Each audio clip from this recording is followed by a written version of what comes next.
Latest patch update had a whole bunch of information on the Mist Fury, some beautiful images and a lot more information on it. So if you don't want any spoilers, turn away now, but otherwise I know you're going to stick around. Look at this thing. It is beautiful. This is the best image of the Mist Fury we have so far, and it is looking good. As suspected, these are size 2s on the wings. There are 4 of them, and it's looking sleek. I want it even more now. There are some other paint options we'll take a look in a second. So this is what the ship looked like, and I'll stand with what I said before. I think this is a home run. It is considered a snub fighter. It'll have no quantum drive. This is meant to be held or transported on other ships. So if you're looking for little ships to fit inside, well, it fits in many things. I'll show you, surprisingly, how tight and compact this thing is. When it pulls the wings in, they retract. It makes it look really, really good.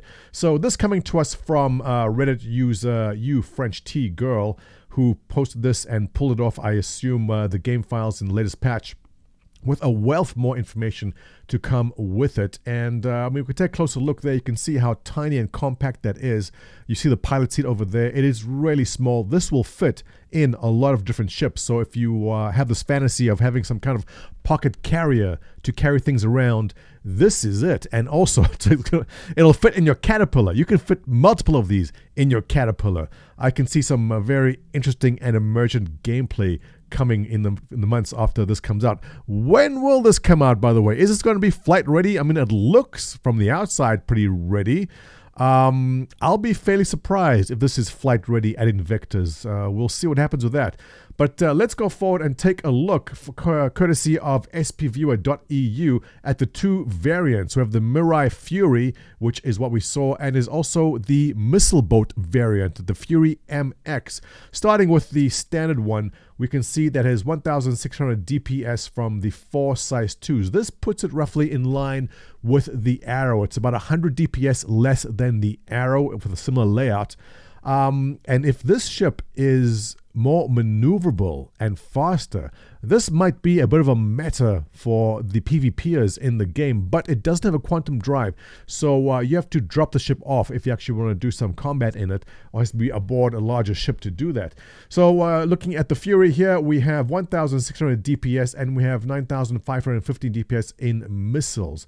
You will have 6,614 hit points and max SC. It's fast. It's pretty zippy. Be aware, as is tradition, CIG may always nerf things after the ion still burns, all right? If this turns out to be way overpowered, or if they see people are just too good at it, they may nerf things. They'll either nerf the speed, they'll nerf the rotation velocity. So always take these figures here with a pinch of salt. They may change in the future. So confirming what we saw from the image there, we see 1,600 DPS, 4 size 2s mounted on the wings, and there are also missiles. We're not pictured over here, but there are missiles which come with that too. Moving down the list here, let's see, we have a power plant of 4,000. No quantum drive, no Q fuel tanks. Obviously, you don't need that. Hydrogen fuel to 27,500. It's a size 1. Main thrusters, 4 size 1s, as we can see clearly. These very Xion-inspired thrusters, which we've seen on other MISC ships also. And what kind of stats do we have there? That is pretty much it. It's going to be fairly maneuverable, as Xion ships with the Xion tech usually are. Let's take a look now at the missile variant, which is the Mirai Fury MX. We have with us no guns, but 37,000 worth of DPS for missiles. That is, you can take, see, no hard points for the pilot, no man turrets, obviously. Missiles, we have 4 size 3s and 8 size 2s. This thing is a little missile boat. The variant of the missiles is just full of them. Missile gameplay at the moment, it's okay. I think it's fairly easy to dodge missiles, but if missiles become a bit better, that is deadly. That is pretty... If you're not into the PvP, we have to shoot things, and you'd rather just fire and forget. Can you imagine 5, 6 of these coming out, all shooting missiles at things? That kind of missile spam would be impressive. So yeah, definitely a lot of missiles there. 4 size 3s and 8 size 2s. Interesting. That's going to be formidable. As for shields, 1,350 hit points on that. Coolers, you have 2 size 1. Fuel intakes, you have 1 size 1. Countermeasures, 2 size 1 countermeasures. On the radar, you have 1 size 1. And your self-destruct, you'll be happy to know, is a size 1 self-destruct. I didn't know those came in sizes. I guess that would make sense because larger ships will need larger self-destructs, right? Emissions breakdown, propulsion, weapons. I'm assuming this is going to be pretty stealthy because it is just small. And the rest of the stats here, nothing overly interesting. And yeah, so that's the new information that just came out on the Fury. And I got to say, interesting.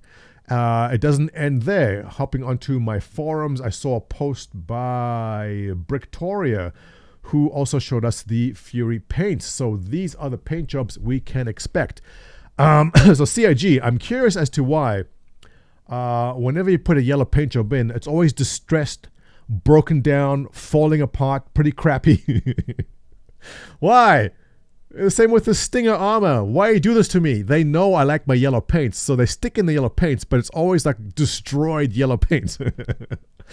You know I'm going to buy it anyway. So anyway, yellow, yes, I'll take. Black, absolutely must have. And you know what? White, yes, absolutely, because it's a TIE fighter. It's a starfighter. It's Yoda's starfighter. You're going to have the white for that TIE fighter look, definitely. So these 4 paints, yes. Blue, I don't care for. Green, not really. I suspect they'll force me to buy a pack of them, but I'll definitely take the black. I'll definitely take the white. And I will definitely take the yellow because this is the way. Here we have a nice picture here showing us the compact mode, and that is as big as a rover. Oh, actually, there's the MX version with the missiles on it. Yeah, this thing is tiny. If the rover fits in your ship, this will fit in your ship. This will fit into your 400. The 400i will carry that. Anything which carries this rover will carry this ship now. I think it's a wonderful way to alternate between the two if you want one or the other. And I'm just looking at the missile setup here. Look at this thing. That is just full of missiles. This thing is a missile boat. That is good. I like this. And here we have the compact view. You see the missile on top with the size 2s around. Now, I wonder if that is size 2 fixed. I think it is. Probably size 2 gimbals, size 1 weapons on size 2 gimbals. I think that's where they may go. But the ship being as maneuverable as it is, you can get away with fixed weapons pretty easily. But I think that's the option we'll give you. So very compact, very cool. This will fit in almost anything at this size of it. And here we have the picture of it actually in the Caterpillar, which is actually what I was talking about. Fits very neatly in those. I wonder if you can fit them side by side, just to be safe, I guess one in each. But your Caterpillar can now become a little pocket carrier. Would also be, oh, the Nomad. All right. I regret melting my Nomad now, because if you want your bed and you want to fly around and you can sleep in your Nomad as a camper with a dedicated fighter in the back of it, I love it. Awesome. Yeah, don't be so quick to sell your Nomads, guys, because as a starter ship, the Nomad can now carry its own little fighter in the back of it, being the only one that can do that. That is awesome. I love that idea, and feedback so far seems to be very positive about it. Everyone seems to like what they see. Just beware. CIG has been known to nerf items after they come out, but I think they've probably balanced this pretty fairly.